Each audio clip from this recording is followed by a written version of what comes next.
Hello, Mark. I'm Mia. My student number is 80441029, and the title of speech is Why We Laugh. Hi, I'm going to talk to you today about laughter. And I just want to start by thinking about the first time I can ever remember noticing laughter. This is when I was a little girl. I would have been about 6, and I came across my parents doing something unusual, where they were laughing. They were laughing very, very hard. They were lying on the floor laughing. They were screaming with laughter. I did not know what they were laughing at, but I wanted it. I wanted to part of that, and I kind of sat around the edge and going, hoo. Now, incidentally, what they were laughing at was a song which people used to sing, which was based around signs in toilets on trains, telling what you could and you could not do in toilets on trains. And the thing you have to remember about English is, of course, we do have an immensely sophisticated sense of humor. At the time, though, I didn't understand anything of that. I just cared about the laughter. And actually, as a neuroscientist, I've come to care about it again. And it is a really weird thing to do. What I'm going to do now is just play some examples of real human beings laughing, and I want you to think about the sound people make and how odd that can be. And in fact, how primitive laughter is as a sound is much more like an animal code than it is like speech. So here we've got some laughter for you. The first one is pretty joyful.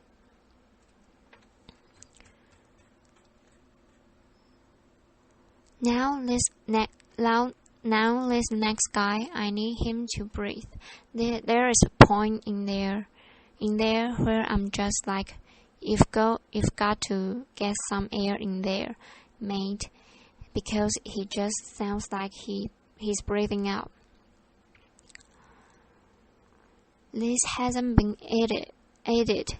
This is him. And finally this is a human female laughing. And laughter can take us some pretty odd places in terms of making noises. She actually says, "Oh my God, what is that?" in French. We're all kind of with her. I have no idea. Now, to understand laughter, you have to look at the part of body that psychologists and neuroscientists don't normally spend much time looking at, which is the ribcage. And it doesn't seem terribly exciting, but actually you're all using your ribcage all the time. What you're doing at the moment with your ribcage, and don't stop doing it, is breathing. So you use the intercostal muscles, the muscles between your ribs, to bring air in and out of your lungs just by expanding and contracting your ribcage. And it was to put a strap around the outside your chest, called a breath belt. And just look at that movement. You see a rather gentle sinusoidal movement. So that's breathing. You're all doing it. Don't stop. As soon as you start talking, you start using your breathing completely differently. So what I'm doing now is you see something much more like this. In talking, you use very fine movements of the ribcage to squeeze the air out. And in fact, we are the only animals that can do this. It's why we can talk at all. Now both talking and breathing has a mortal enemy, and that enemy is laughter. Because what happens when you laugh is those same muscles start to contract very very regularly, and you get this very marked sort of zigzagging, and that just squeezing the air out of you. It literally is the best way of making a sound. It could be stamping on somebody. It's having the same effect. You're just squeezing air out, and each of those contractions, gives you a sound.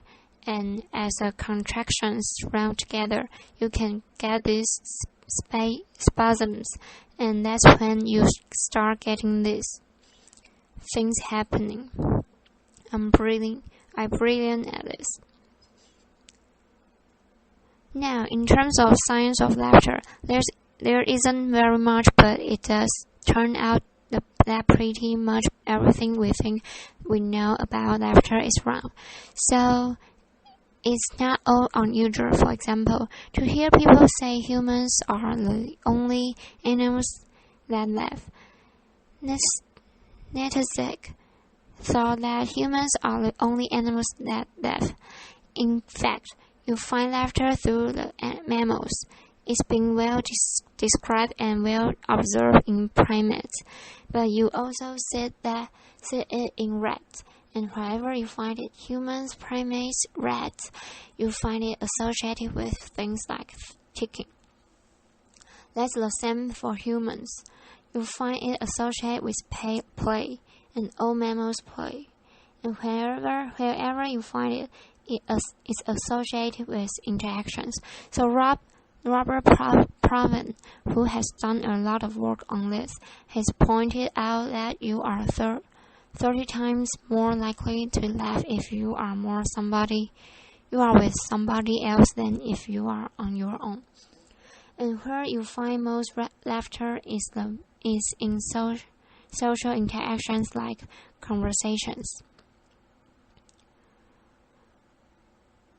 So if you ask human beings, when do you laugh? They'll talk about comedy, and they'll talk about humor, and they'll talk about jokes. If you look at when they laugh, they're laughing with their friends. And when we laugh with people, we're hardly ever actually laughing at jokes. You are laughing to show people that you understand them, that you agree with them, that you are part of the same group as them. You're laughing to show that you like them. You might even love them. You are doing all that at the same time as talking to them.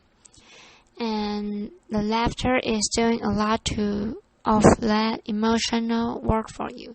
Something that Robert Parvin has pointed out, as you can see here. And the reason why we were laughing when we heard those funny laughs at the start, and why I'm laughing when I found my parents laughing, is that it's an enormously behavioral categorical effect.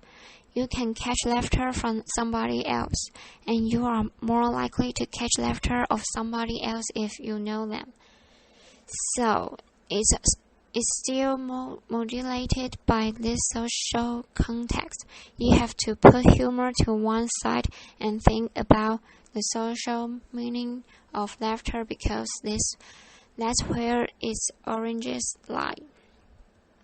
Now, something I've got very interested in is different kinds of laughter, and we have some neurobiological evidence about how human beings vocalize that suggest there might be two kinds of laughs that we have. So it seems possible that the neurobiological helpless involuntary laughter, like my parents lying on the floor screaming about silly songs, might have a different basis to it than some of that more polite social laughter that you encounter, which isn't horrible laughter, but it's behavior somebody is doing as part of their communicative act to you, part of their interaction with you. They are choosing to do this. In our evolution, we have developed two different ways of vocalizing. Involuntary vocalization are part of an older system than the more voluntary vocalization like the speech I'm doing now. So we might imagine that laughter might actually have two different roots. So I've been looking at this in more detail. To do this, we've had to make recordings of people laughing, and we've had to do whatever it takes to make people laugh. And we got those same people to produce more post-social laughter. So imagine your friends told a joke, and you're laughing because you like your friend, but not really because the jokes all that. So I'm going to play you a couple of those. I want you to tell me if you think this laughter is real laughter or if you think it's posed. So is this involuntary laughter or more voluntary laughter? What does that sound like to you? Posed. How about this one? I'm the best. Not really. No, that was helpless laughter. And in fact, to record that, all that had to do was record me watching one of my friends listening to something I knew she wanted to laugh at. And I just started doing this. What you find is that people are good at telling the difference between real and posed laughter. They seem to be different things to us. Interestingly, you see something quite similar with chimpanzees. Chimpanzees laugh differently if they're being tickled than if they're playing with each other, and we might be seeing something like that here. Involuntary laughter, tickling laughter being different from social laughter. There's acoustically very different.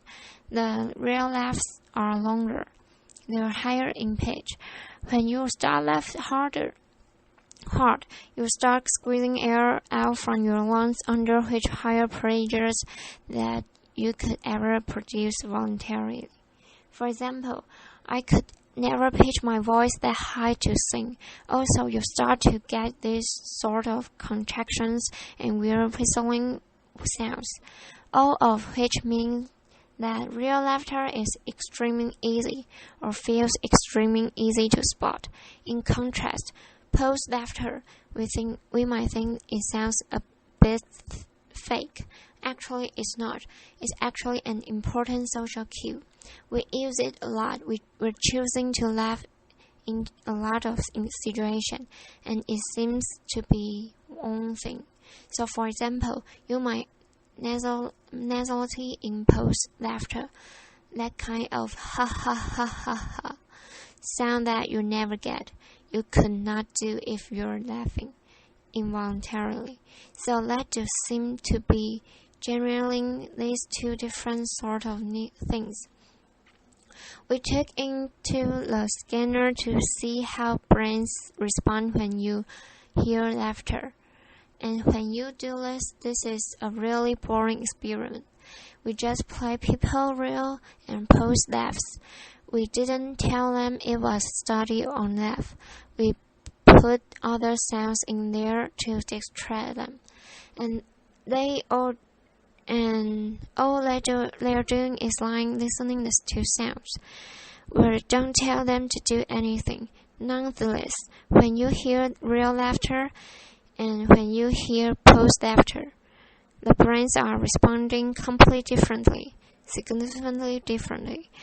What you see in the regions in blue, which lies in auditory cortex, are the brain's area that respond more to real laughs, and what seems to be the case is when you hear somebody laughing involuntarily, you hear sounds you would never hear in any other context.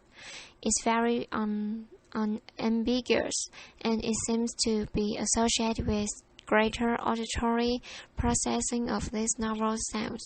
In contrast, when you hear somebody laughing in posed way, what you see are these regions in pink, which we occupying brain areas associating with mentalizing, thinking about what somebody else is thinking.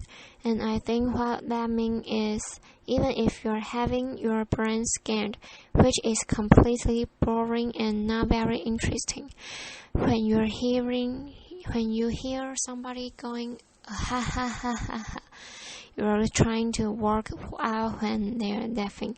Laughter is always meaningful.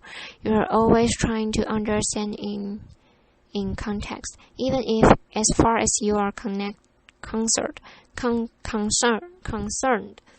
At that point in time, it has not necessarily anything to do with you. You still want to know why those people are laughing. Now we had the opportunity to look how people hear real and posed laughter across the age range. So this is an online experiment we ran with the Royal Society, and here we just asked people 2 questions. First of all, they heard some laughs, and they had to say how real or posed to this laugh sound. The real laughs are shown in red and the posed laughs are shown in blue. What you see is there is rapid onset. As you get older, you get better and spotting real laughter. So 6-year-olds are at chance. They can't really hear the difference. By the time you are older, you get better. But interestingly, you do not hit peak laughter fully by the time you hit puberty. You don't understand laughter fully by the time your brain has matured at the end of your teens. You're learning about laughter throughout your entire early adult life. If we turn the question around and now say not, what does the laughter sound like in terms of being real and posed? But we say, how much does this laughter make you want to laugh? How contagious is this laughter to you? We see a different profile, and here, the younger you are, the more you want to join in when you hear laughter.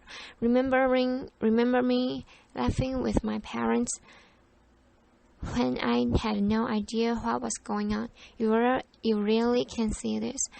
Now everybody, young and old, finds the real laugh more contagious than the posed laughs. But as you get older, it all becomes less contagious to you. Now either we're just becoming real grumpy as we get older, or it may mean that as you understand laughter better, and you are getting better at doing that. You need more than just hearing people laugh to want to laugh. You need the social stuff here. So we've got a very interesting behavior which a lot of our lay assumptions are incorrect, but I'm coming to see that actually there's even more to laughter trend. That is an important social emotion we should look at, because it turns out people are fundamentally nouns in terms of how we use laughter. That's a really lovely set of studies coming out from Robert Levinson's lab in California, where he's doing a longitudinal study with couples. He gets married couples, men and women, into the lab, and he gives them stressful conversations to have while wires them up to a polygraph so he can see them becoming stressed. So you've got two of them in there, and he'll say to the husband, "Tell me something that your wife does that irritates you." And what you see is immediately just run that out one through your head briefly, and you and your partner, you can imagine everybody gets a bit more stressed as soon as that starts. You can see physically people become more stressed because what he finds is that the couples who manage that feeling of stress with laughter. Positive emotion like laughter not only immediately become less stressed, they can see them physically feeling better. They're dealing with their unpleasant situation better together. There are also the couples that report have high levels of satisfaction in their relationship, and they stay together for longer. So in fact, when you look at close relationships, laughter is a phenomenally useful index of how people are regulating their emotions together. We're now just imitating it each other to show that we like each other. We're making ourselves feel better together. Now, I don't think this is going to be limited to romantic relationship. I think this is probably going to be a characteristic of close emotional relationships, such as you might have with friends, which explains my next clip, which is of a YouTube video of some young men in the former East Germany are making a video to promote their heavy metal band, and it's extremely metal and the mood is very serious. And I want you to notice what happens in terms of laughter when things go wrong, and how quickly that happens, and how that changes the mood. He's cold, he's about to get wet, he's got swimming trunks on, got a towel ice. What might possibly happen? Video starts, zero mood, and his friends are already laughing. They are already laughing hard. He's not laughing yet. He's starting to go now, and now they're all off. They're all on floor. The thing I really like about it, that is all very serious until he jumps onto the ice. And as soon as he doesn't go through the ice, but also there is blood and bone everywhere, his friends start laughing, and eventually if that had played him out with his standing there is going, "No, seriously, Henry Rich, I think he is broken." We wouldn't enjoy watching that. That would be stressful. Or if he was running around with visibly broken leg, laughing, he and his friends are going, "Henry, I think we need to go to hospital now." That also wouldn't be funny. The fact that the death works, it gets him from a painful, embarrassing, difficult situation into a funny situation, into what we actually enjoy there. And I think that's a really interesting use, and it's actually happening all the time. For example, I can remember something like this happening at my father's funeral. We weren't jumping around on the ice in our underpants. We are not Canadian. These events are always difficult. I had a relative who was being a bit difficult. My mom was not a good place.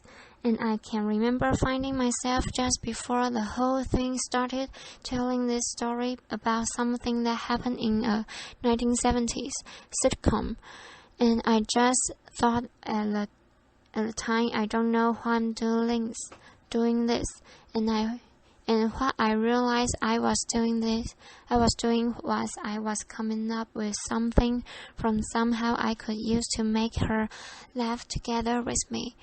It was a very basic reaction to find some reason we can do this. We can laugh together. We're going to get through this. We're going to be okay. And in fact, all of us are doing this all the time. You do it so often. You don't even notice it. Everybody underestimate how often they laugh, and you're doing something. When you laugh with people, that's actually letting something let you access a real ancient evolutionary system that mammals have evolved to make and maintain social bonds, and clearly to regulate emotions. To make ourselves feel better is not something specific to humans. It's really ancient behavior which really helps us regulate how we feel and makes us feel better. In other words, when it comes to laughter, you and me, baby, and nothing mammals. Thank you.